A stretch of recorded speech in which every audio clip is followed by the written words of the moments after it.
অচক্ষ নামাজ পড়েই ভেবে বসবেন না যে অনেক কিছু করে ফেলছে। এক চিল্লা দিয়ে মনে করে ফেলবেন না যে দিনের জন্য অনেক কিছু করে ফেলছে। একটা হজ করেছেন, ওমরা করেছেন, সিয়াম রেখেছেন, দিনের জন্য দান সৎকার করেছেন, একটা মাদ্রাসা মসজিদ করেছেন, ভেবে বসবেন না আপনি সব অনেক কিছু করে ফেলেছেন এবং অন্যরা সব কক্রোচ তেলা পোকা ওরা জাহান্নামে যাবে এমনটা মনে করবেন। জানি না আমরা যে কার আমলের কতটুকু আল্লাহর কাছে কবুল হচ্ছে। তো এখানে এই ব্যক্তির সমস্যা ছিল এই, সে নিজের আমলটাকে অনেক ভারী মনে করছিল এবং সে স্টেটমেন্ট দিয়ে ফেললো যে তোকে আল্লাহ পাক মাফ করবে না। এই একটা কথা মন থেকে বলার কারণে তার ইহকাল পরকাল দুটা বরবাদ হয়ে গেল, সে জাহান্নামে চলে গেল। ঠিক আরেক ব্যক্তির ঘটনা আছে এমন, এগুলো সবগুলো রেফারেন্স আছে। এক ব্যক্তি প্রচুর ইবাদত করত, আল্লাহ পাক তার ইবাদত করার জন্যে পাহাড়ের চূড়ায় একটা সুন্দর ব্যবস্থাও করে দিয়েছিলেন। সেখানে ডালিম গাছ হতো, ঝর্ণা আসতো, খাবারের কোনো অভাব নাই। হাদিসে এসেছে 500 বছর সে ইবাদত করেছে। কত বছর?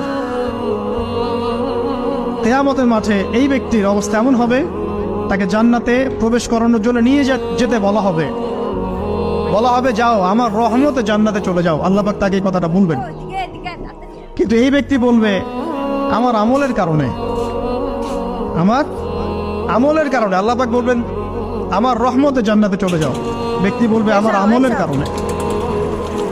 আল্লাহ রাব্বুল আলামিন তখন তাকে দেওয়া সমস্ত নেয়ামতগুলোকে এক পাল্লায় করবেন আর তার সমস্ত আমলকে আরেক পাল্লায় করবেন।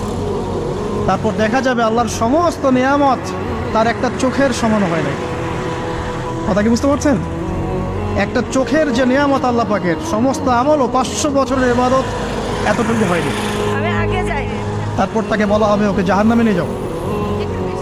এবার জাহান্নামে যাওয়ার সময় সে বলবে আল্লাহ তোমার রহমতে আমাকে মাফ করবে।